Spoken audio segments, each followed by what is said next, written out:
How has your day been so far? Hello, we're AETA Stories, and today we're sharing a brand new original story with you. 2 years had passed since Thomas Price died, and in all that time the farmhouse near the Adirondacks had remained locked, silent, and untouched. The key stayed at the bottom of Eleanor Price's drawer, buried beneath old receipts and unopened mail, as if distance alone could preserve what the house still held. She had not gone back once, not to check the pipes, not to gather his tools, not even to stand in the doorway and look. Avoidance became a routine, and routine became survival. In the months after Thomas's death, people told Eleanor that time would soften the edges, that grief would loosen its grip. But the house was different. The house was where Thomas had been most alive, measuring beams by eye, fixing things that didn't need fixing, building something solid with his hands. Returning there felt less like remembering and more like reopening a wound that had never closed. So Eleanor stayed away, convincing herself that leaving it locked was a form of respect. Money eventually made that lie impossible to maintain. Bills accumulated quietly, then all at once. Repairs at her apartment, medical expenses she had postponed. The savings Thomas left behind thinned faster than she expected. Each month carried a new calculation. Each night a new wave of exhaustion. Selling the farmhouse became less a choice than an inevitability. She told herself it was practical. She told herself it was temporary. Mostly, she told herself she would go there once, do what needed to be done, and never return. The morning she left, the sky hung low and colorless. Fog clung to the road as Eleanor drove north, her hands tight on the steering wheel. The highway gave way to narrower roads, then to broken gravel paths where the tires crunched and slid. Pine forests rose on either side, dark and still, their tops disappearing into mist. There were no other cars, no signs of life. The farther she drove, the heavier the silence became. She rehearsed what she expected to see. A neglected yard, overgrown weeds, peeling paint, windows dulled by dust and cold. She braced herself for rot and abandonment, for the evidence of time doing what she had been too afraid to do herself. In her mind, the house had aged without her, slowly collapsing into something unrecognizable. That image was easier to accept than the idea of it remaining unchanged. Eleanor felt the familiar pressure in her chest as the turnoff came into view, the same tightening that had followed her since the funeral. She slowed the car, breathing carefully, steadying herself for what waited beyond the trees. She reminded herself that she would not stay long. She would unlock the door, walk through each room, take photographs, call a realtor, and leave. That was all. No lingering, no nostalgia, no looking back. As the farmhouse finally emerged through the fog, Eleanor's foot eased off the gas. She scanned the property automatically, already cataloging what would need to be repaired or replaced. Her mind was prepared for disappointment, for loss made visible in cracked boards and sagging lines. She expected neglect. She expected decay. What she did not expect was the sensation that settled over her as she pulled to a stop. A quiet unease, sharp and inexplicable, slipped beneath the grief she knew so well.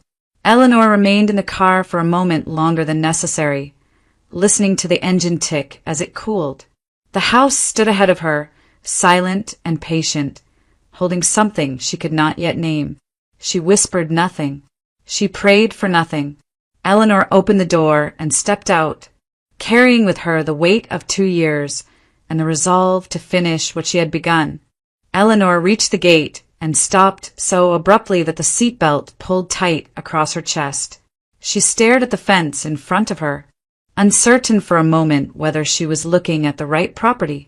The boards, which had been faded and splintering the last time she saw them, now held a deep, even coat of brown paint. Not glossy or careless, but neat. Recently done. She stepped out of the car and rested a hand on the latch out of habit, bracing for the familiar squeal of rusted metal. The gate opened without a sound. That, more than the paint, unsettled her. The hinges moved, smoothly, freshly oiled. Eleanor felt a thin line of cold slide down her spine as she pushed the gate wider and walked inside. Her eyes were already searching the ground, the corners, the edges where neglect usually announced itself. Instead, she found order. The rose garden stood directly ahead, just as Thomas had designed it. The bushes were trimmed with precision, their shapes balanced and deliberate. The soil beneath them was dark and loose, still holding moisture. Someone had watered them that morning. The climbing varieties were tied carefully to their supports, each knot placed at the correct angle, so the stems would grow without strain.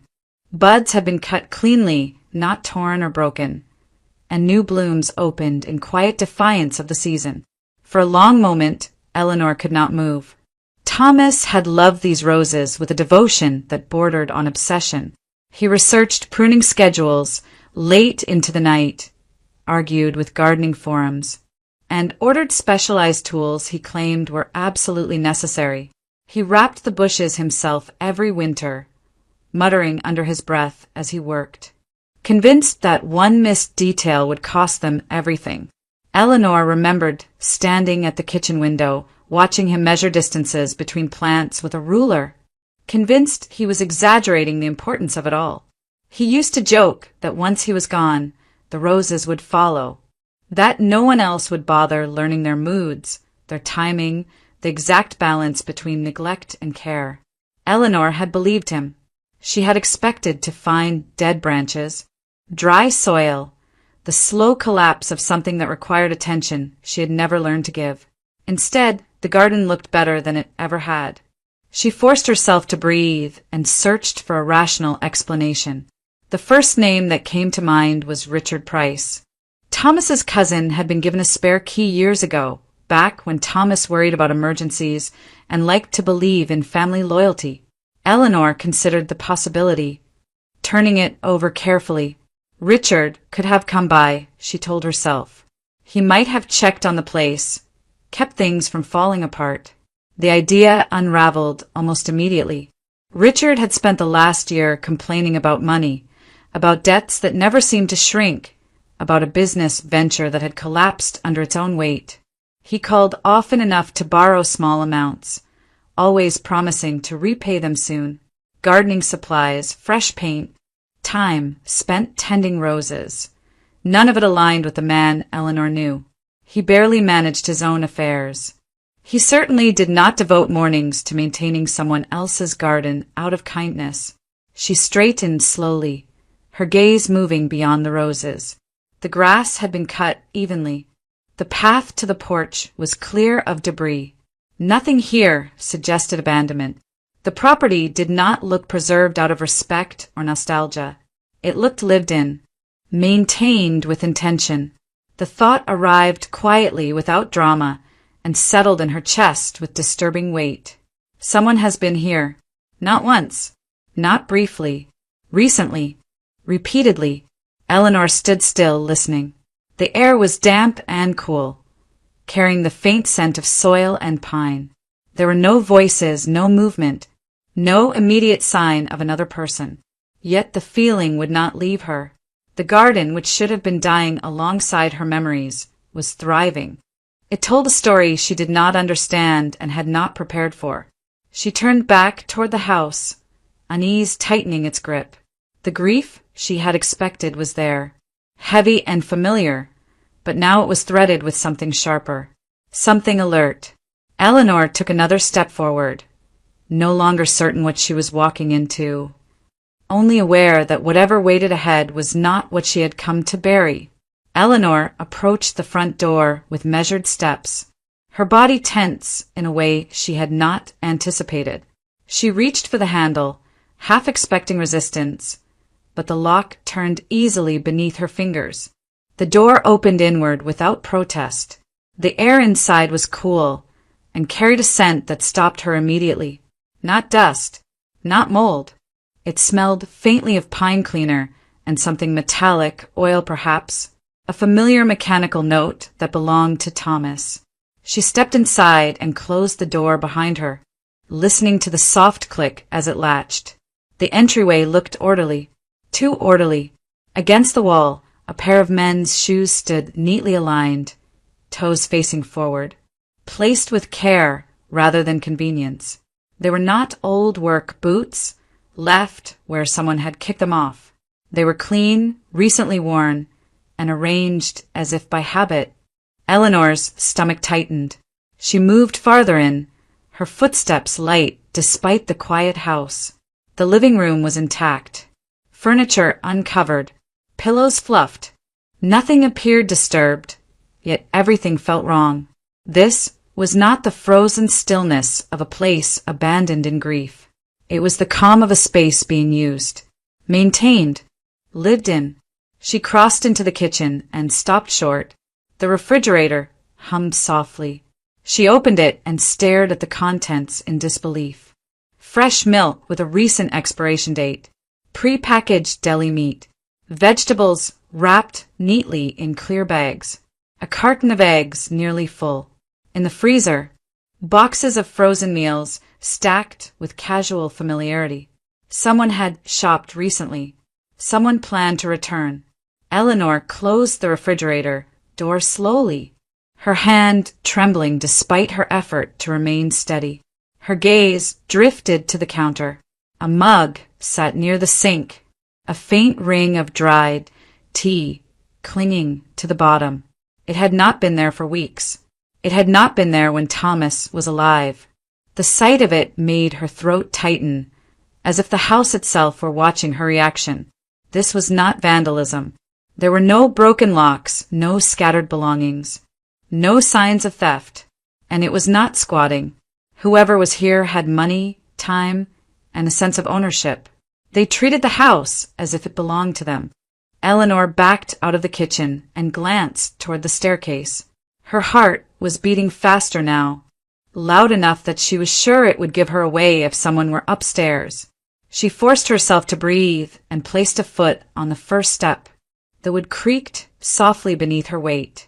The sound echoed, sharper than it had any right to be. She climbed slowly, pausing when the floor shifted, listening for any response. Nothing. The hallway above was quiet. The bedroom door stood ajar. Inside, the bed was made. The blanket, smooth flat, corners tucked in with deliberate care. On the nightstand, another cup sat waiting, its contents long gone, but its presence undeniable. Eleanor stood there, rooted to the spot, her skin prickling with unease. This was not chaos. This was routine. Her thoughts raced, searching for explanations that would not fit. She told herself she should leave, lock the door behind her, call someone, anyone. But her feet moved of their own accord, drawn toward the back of the house, toward the small storage room Thomas had once turned into his workshop. The memory came unbidden. Thomas crouched on the floor, surrounded by wires and tools, grumbling as he assembled his homemade surveillance system. He had insisted on installing it himself, refusing professional help, claiming it was unnecessary. Cameras in the corners, a small server tucked away where no one would think to look. Eleanor remembered teasing him about it, calling it excessive. Now the thought steadied her. If someone had been living here, then someone had been seen. Eleanor's pulse thundered as she reached the storage room door. Her hand hovered over the knob, hesitation tightening every muscle in her body. The house felt closer now, its walls holding secrets she had never meant to uncover. Whatever waited behind that door, she sensed it would not offer comfort or closure. It would only confirm what she already knew. She was not alone. The storage room smelled faintly of dust and old wood, layered beneath it the sharper scent of metal and oil. Eleanor closed the door behind her and stood still, letting her eyes adjust. The shelves were exactly as Thomas had left them. Plastic bins stacked with labeled precision, coils of wire hanging from hooks, a narrow workbench scarred by years of use. In the far corner sat the old desktop tower, dulled by time but intact. The sight of it sent a strange, almost painful relief through her chest. Thomas had been stubborn about that system. Cameras ordered online, instructions printed out and discarded in frustration. Cables routed through walls he insisted he would fix properly later. Eleanor remembered how he worked late into the night, muttering under his breath, convinced that paying a security company was pointless when he could do it himself. She had laughed then. Now she whispered a quiet thank you she did not know who to direct to. She pressed the power button. The computer responded slowly, fan whining as it came to life. The screen flickered, then settled into a familiar login prompt. Eleanor hesitated, her fingers hovering over the keyboard. The password came to her immediately, as if it had been waiting. It worked on the first try.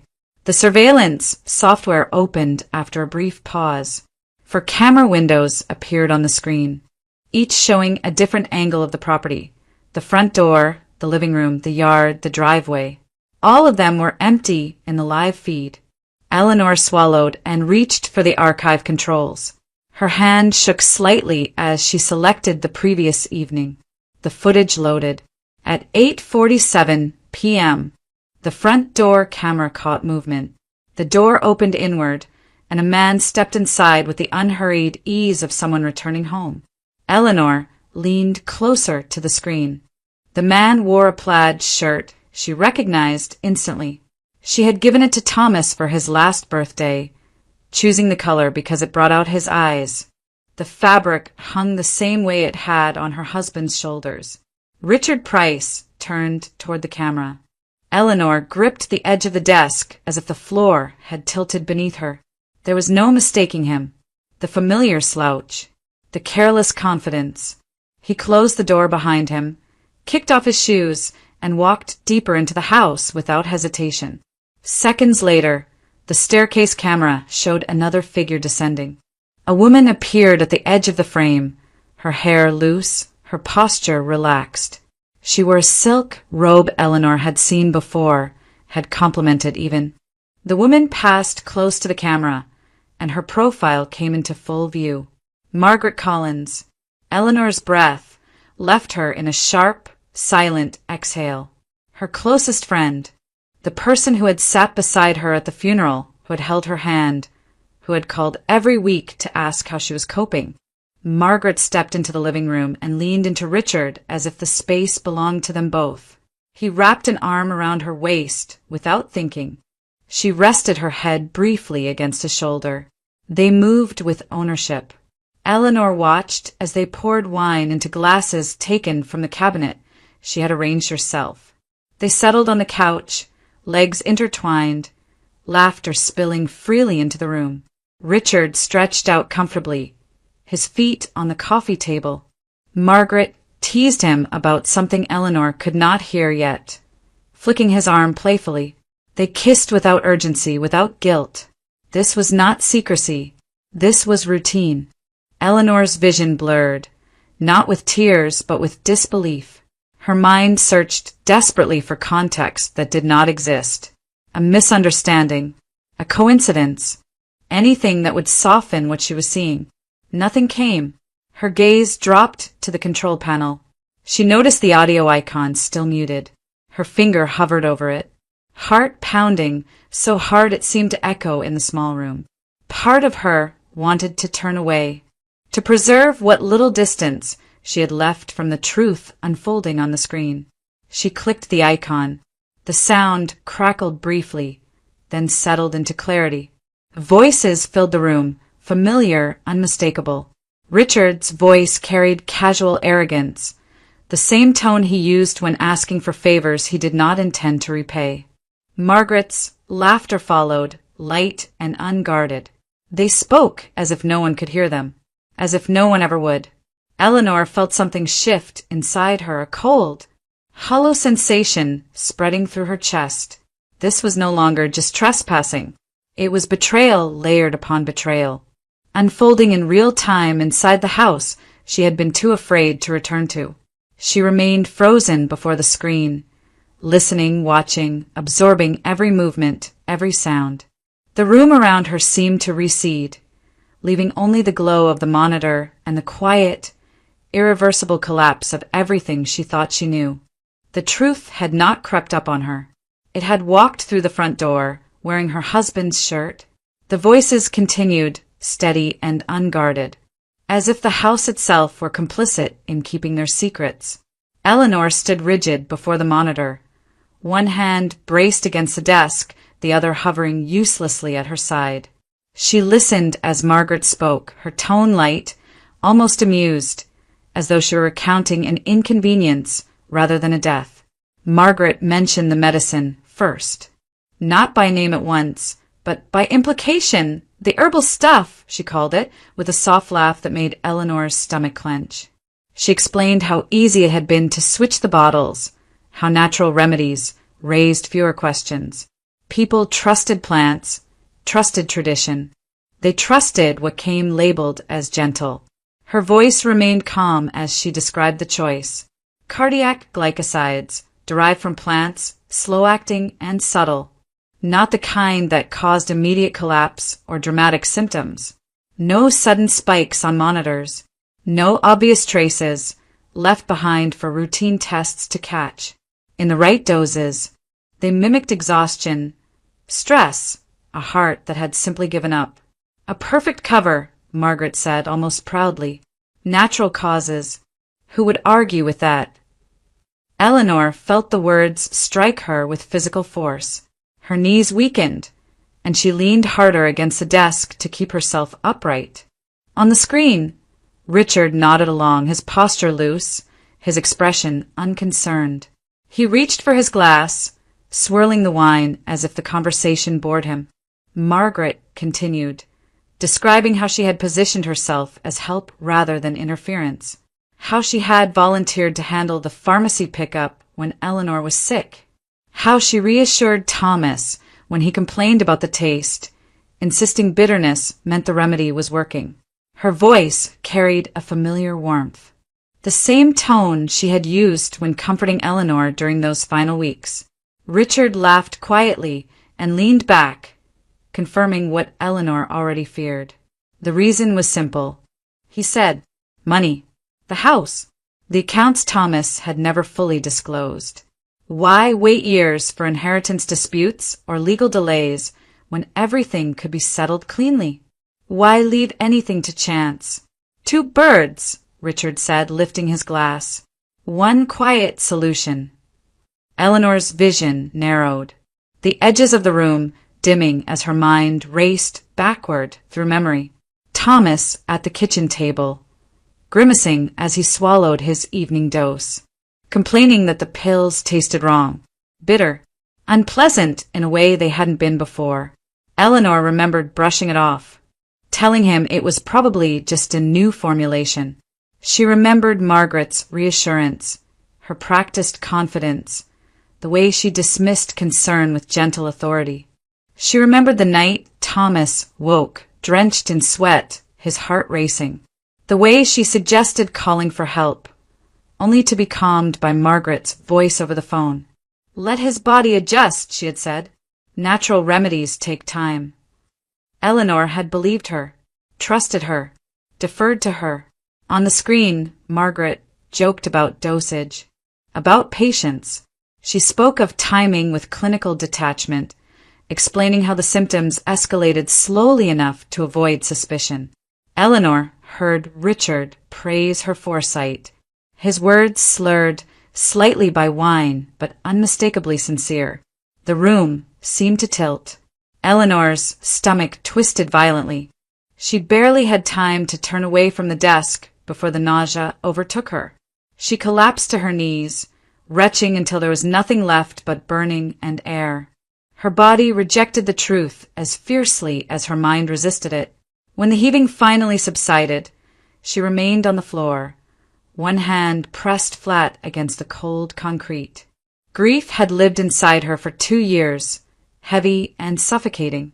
She had carried it like an obligation, believing it was the price of love.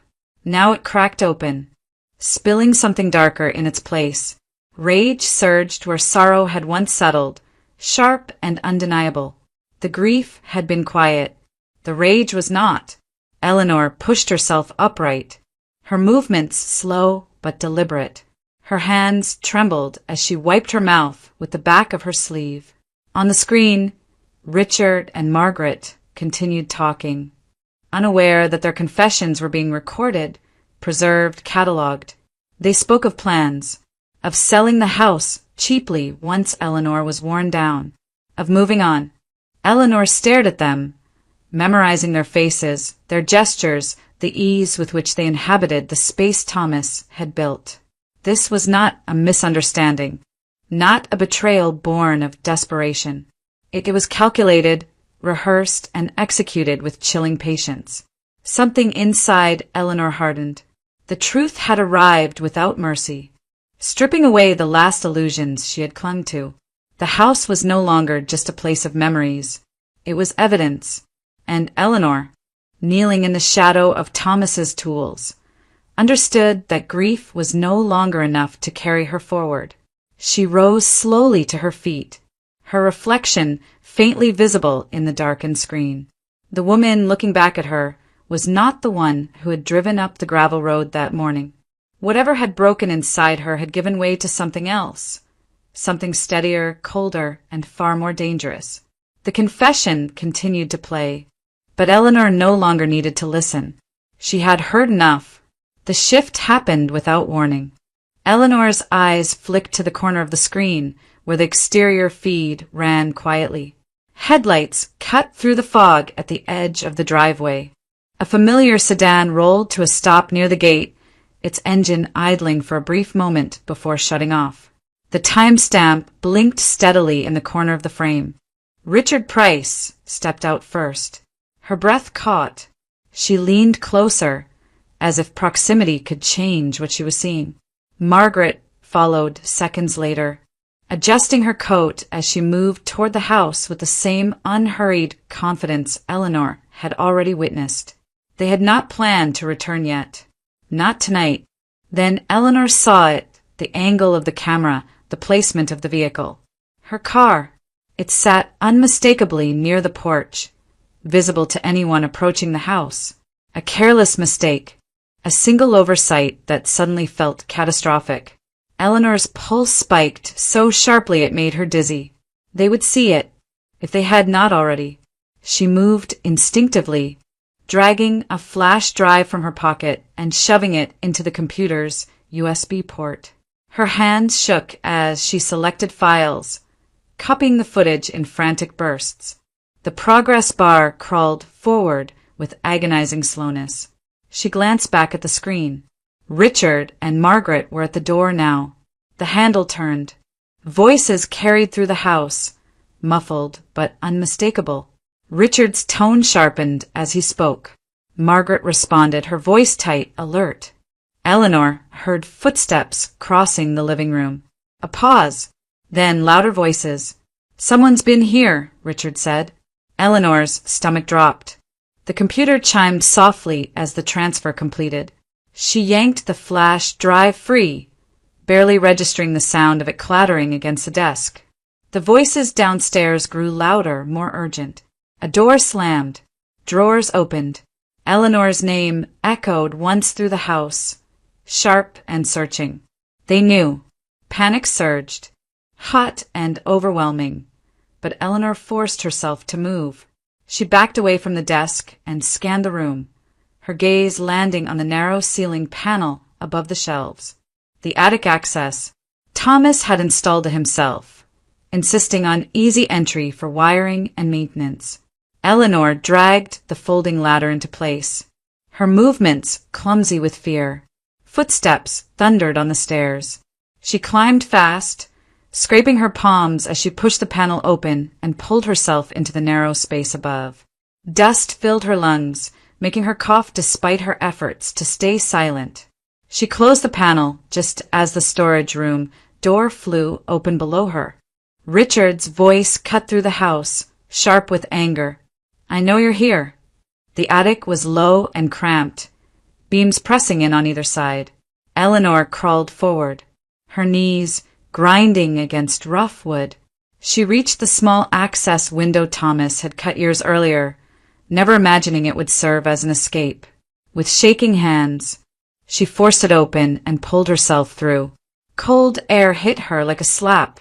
She emerged onto the sloped roof of the attached shed, the shingles slick with moisture.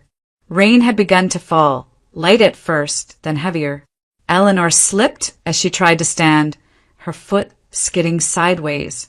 Pain shot through her leg as she slammed against the edge of the roof. She bit back a scream and pushed herself upright, blood already warm against her skin. Behind her, the house erupted with noise. Doors banged. Richard shouted again, closer now. Eleanor slid the rest of the way down the roof, losing control, scraping her arms and legs as she landed hard in the yard below. Her ankle screamed in protest as she stood, but adrenaline drowned out the pain. She ran. The garden blurred as she tore through it, branches snapping against her arms. Thorns ripped at her sleeves, biting into exposed skin. The gate loomed ahead, higher than she remembered. Eleanor climbed, ignoring the barbed wire cutting into her palms. She dropped to the other side and stumbled forward, barely catching herself before she fell again. The forest swallowed her almost immediately. Rain soaked through her clothes as she pushed deeper between the trees, branches whipping her face, roots snagging her feet. Her lungs burned. Her heart hammered so violently she feared it would give her away. Somewhere behind her, she heard shouting, the crash of movement, but she did not look back. She ran until her legs gave out. Eleanor collapsed beside a fallen tree, gasping for breath, rain mixing with blood and sweat on her face. She pressed a hand to her mouth, forcing herself to stay quiet, listening for pursuit. Minutes passed, then more. The forest offered only the sound of rain and distant wind. She had escaped, barely. Eleanor stayed there until the shaking subsided enough for her to move again. When she finally pushed herself upright, her body protested every step. She limped forward, guided by nothing but instinct and the desperate need to put distance between herself and the house. She was alive, injured, soaked, terrified, but alive. And as the forest closed behind her, Eleanor understood one thing with absolute clarity. This was no longer about uncovering the truth. It was about surviving long enough to use it. Eleanor did not go home. The thought of returning to her apartment, of predictable routines, familiar neighbors, and the possibility of being followed felt reckless. Instead, she disappeared into the margins of the town, choosing a place that asked no questions. The room she rented was narrow and dim, furnished with a sagging bed and a dresser that smelled faintly of mothballs. She paid cash for several nights in advance and gave only her first name. The owner glanced at her scraped hands and rain-stained jacket, then looked away. That was enough. For the first time since leaving the farmhouse, Eleanor slept in short, shallow bursts. When she woke, it was with the same image replaying in her mind. Headlights in the fog, Richard's silhouette stepping from the car, Margaret's calm smile. Fear lingered, but it no longer paralyzed her. It sharpened her focus. She began by making herself smaller. Eleanor bought a prepaid phone from a corner shop that sold chargers and lottery tickets. No contracts, no names. She turned off her smartphone and hid it deep inside her bag, powered down and wrapped in cloth. From a private seller, she rented an aging sedan, dull gray, unremarkable, the kind that blended into parking lots and went unnoticed. She replaced her clothes with simple, muted pieces, dark jeans, plain sweaters, a hooded jacket that concealed her face without drawing attention. She moved carefully, deliberately, as if every step had to be earned. The medical clinic sat on a quiet street not far from the center of town, a low building with tired paint and a parking lot full of dented cars. Eleanor waited until mid-morning, when the rush thinned and people grew impatient rather than alert. Inside, she stood in line behind retirees arguing over appointment times. listening to the hum of fluorescent lights overhead. When it was her turn, she spoke calmly. She did not accuse. She did not demand. She asked questions the way someone overwhelmed by paperwork might, confused, uncertain, polite. She mentioned Thomas's death. She asked about records, prescriptions, anything that might help her understand what had happened in his final weeks. The first response was firm. Medical information was confidential. Policies were cited. Eleanor nodded, accepting the explanation without protest. She waited. Then she leaned closer, lowering her voice just enough to suggest vulnerability rather than urgency. She mentioned discrepancies she had noticed, prescriptions that did not align with what Thomas had been taking. The clerk hesitated. The conversation shifted, inch by careful inch, toward curiosity. Eventually, Eleanor was directed to a small office at the back. The nurse who met her there was older, her expression weary rather than suspicious. Eleanor recognized that look immediately. She spoke about Thomas with quiet respect, recalling his generosity, his patience, the way he had never missed an appointment without calling ahead. The nurse listened, her posture softening. When the records were pulled, the inconsistencies surfaced quickly. Thomas's usual prescriptions had been issued. That much was clear. But pharmacy records showed they had never been filled. In their place were alternative medications authorized through a signed form. Her signature, supposedly. Eleanor stared at the document, the forged handwriting obvious to her now. The date aligned with a week she remembered vividly, when she had been ill and barely able to leave bed. The nurse frowned, scrolling further. Notes appeared. An intervention. A change justified by concern for side effects and long-term health. The explanation was written confidently, professionally. Eleanor asked one question, carefully measured. Who submitted the authorization? The nurse thought for a moment, then answered. A woman. Well-dressed. Polite. Persuasive. She had introduced herself as a close friend of the family, familiar with Thomas's preferences. She spoke knowledgeably, confidently, and left no room for doubt. Margaret Collins. The name settled into place, without shock this time. Eleanor felt no wave of disbelief, no fresh surge of grief. Only clarity. She requested copies of the relevant documents.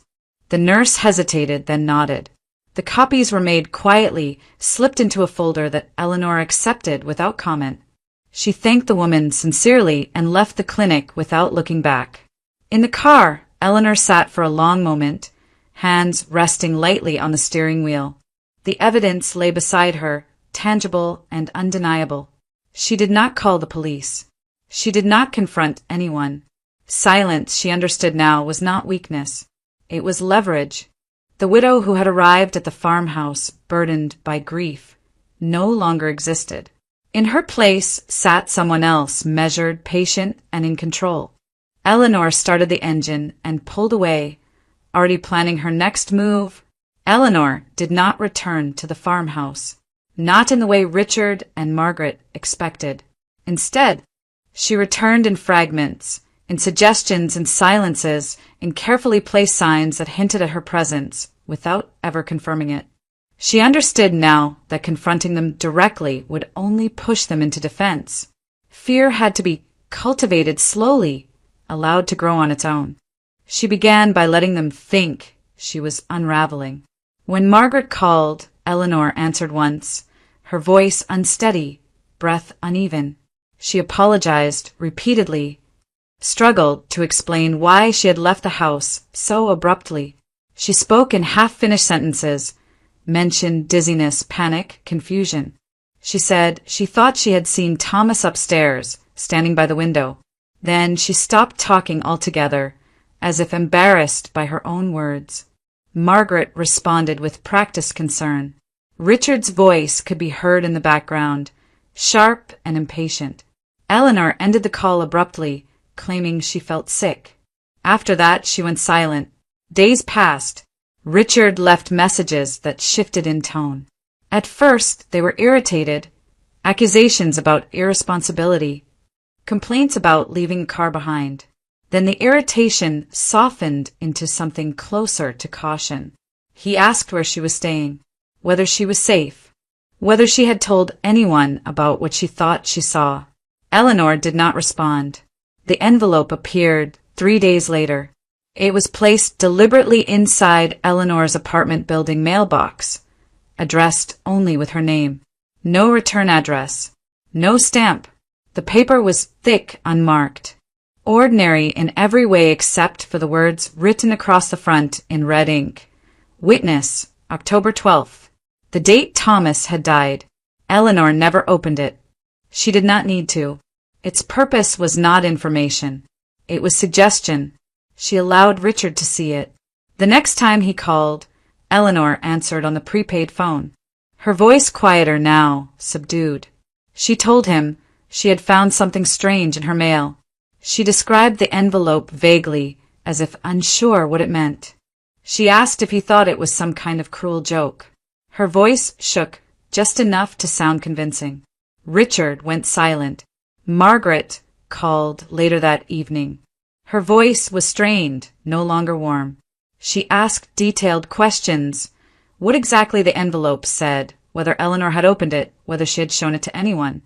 Eleanor answered inconsistently, mixing uncertainty with fragments of truth. She mentioned records, prescriptions, a nurse who had asked questions she did not understand. The call ended quickly. That night, Eleanor received her first offer. A message from an unfamiliar number appeared on her prepaid phone. It was brief, almost polite. Richard wrote that misunderstandings happened, that grief made people imagine things, that selling the house would be easier if everyone worked together. He mentioned money, not a specific amount, just the idea of it. Eleanor did not reply. The next messages came faster. The amounts increased. The tone hardened. Richard warned her not to make accusations she could not prove. Margaret followed with a different approach, apologies, tears, reminders of friendship. She begged Eleanor to meet, to talk privately to clear the air. Eleanor read everything and answered nothing. She let the silence do its work. As days passed, the messages grew more erratic. Richard alternated between threats and reassurance. Margaret's pleas became frantic, her words losing their careful structure. They asked what Eleanor wanted.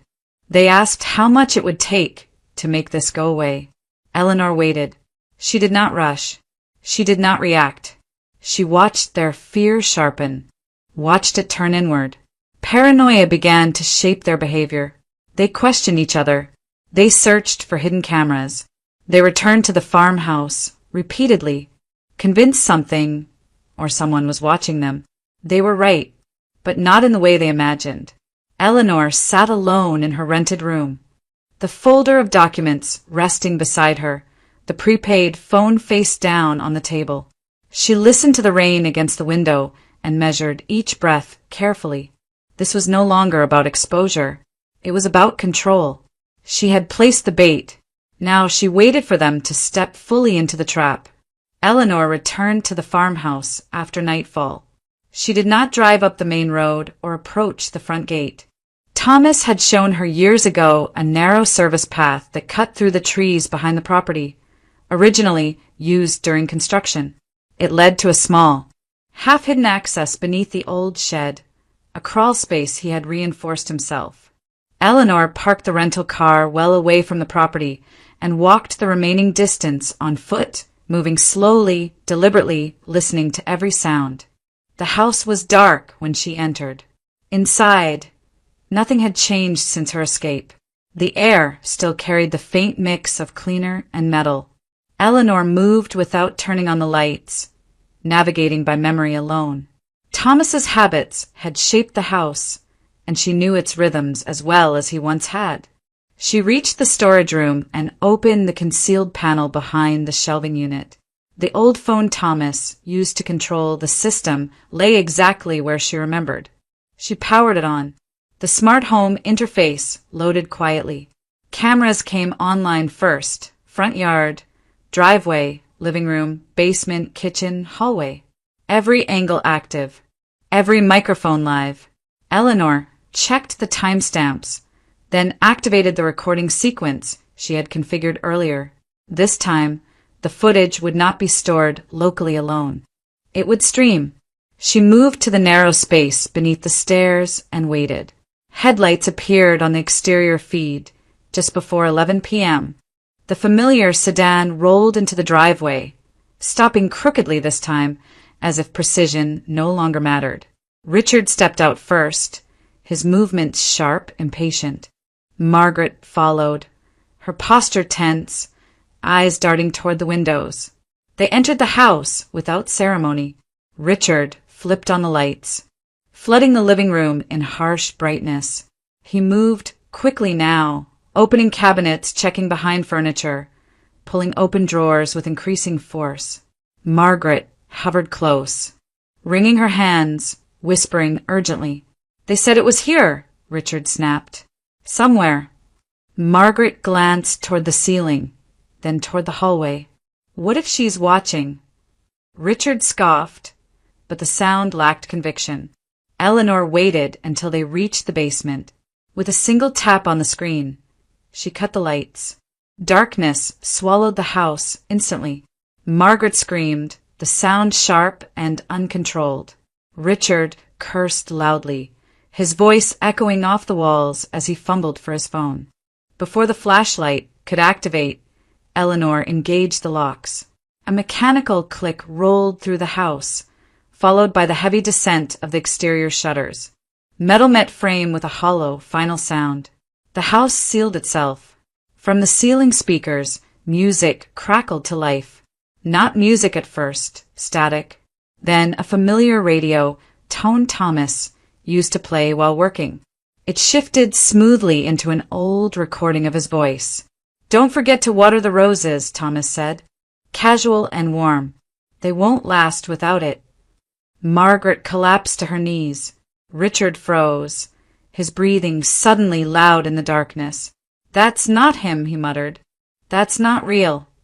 The lights flickered on briefly in the kitchen, just long enough for Eleanor to place a large envelope on the table. Inside were copies of the medical records, prescriptions, authorizations, expert notes, clearly marked. She returned to the control point as the lights went out again. When Richard and Margaret stumbled upstairs, the envelope was the first thing they saw. Margaret tore it open with shaking hands.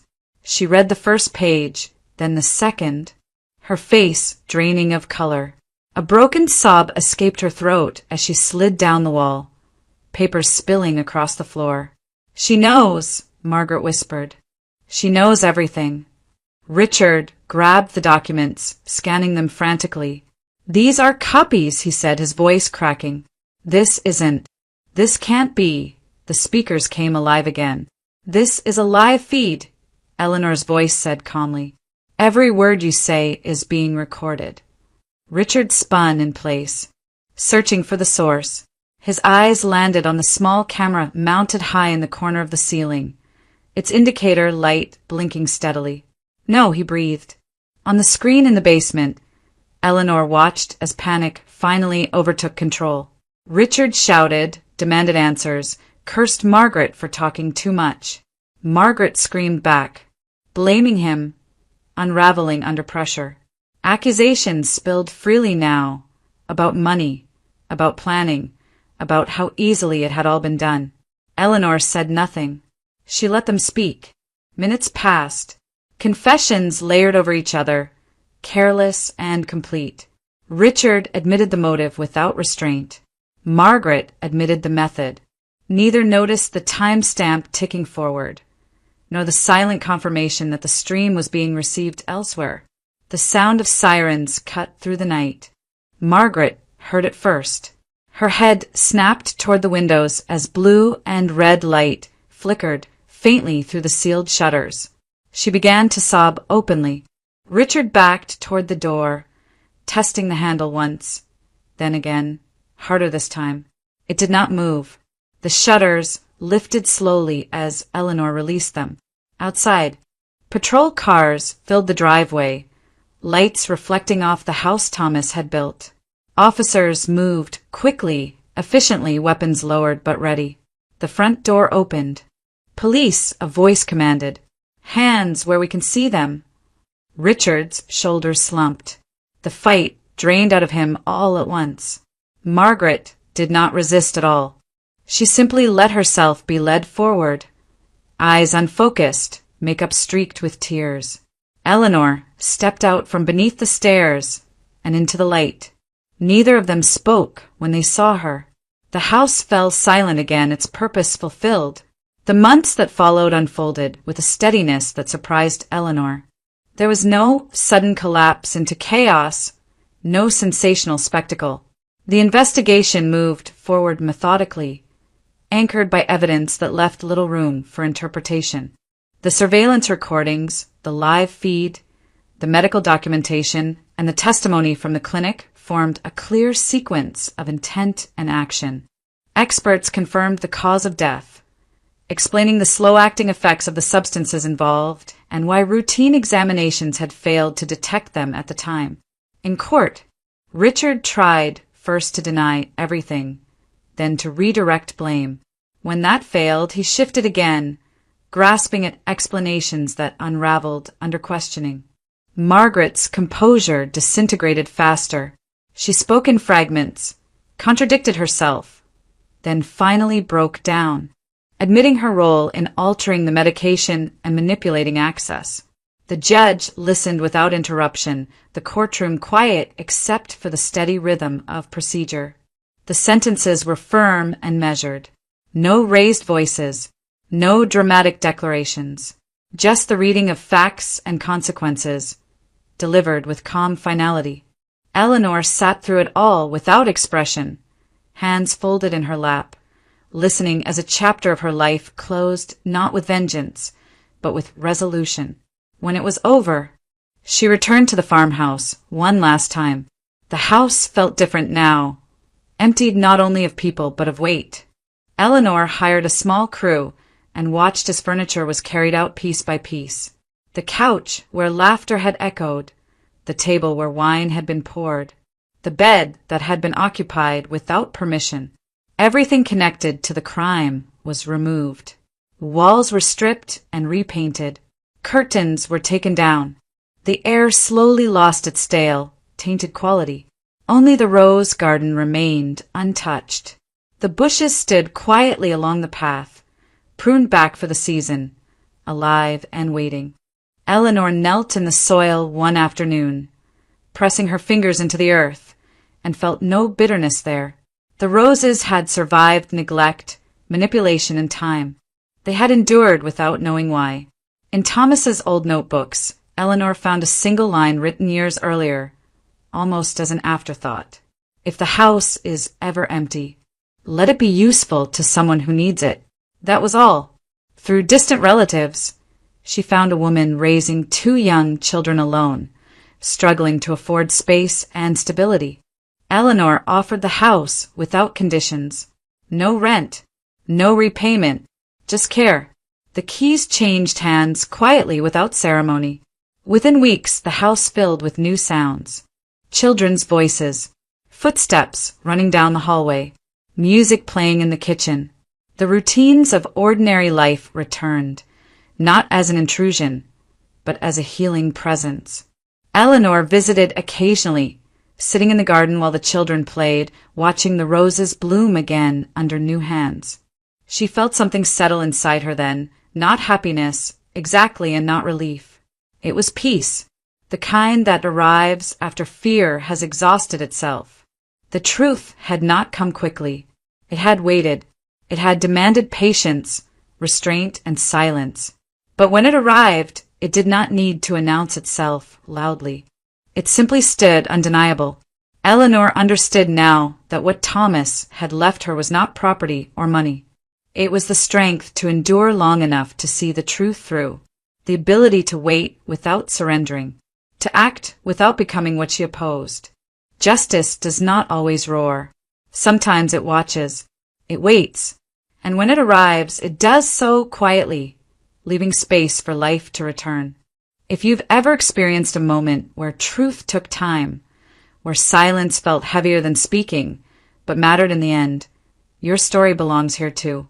Share your thoughts in the comments. Your voice may help someone else find patience where it feels hardest to hold.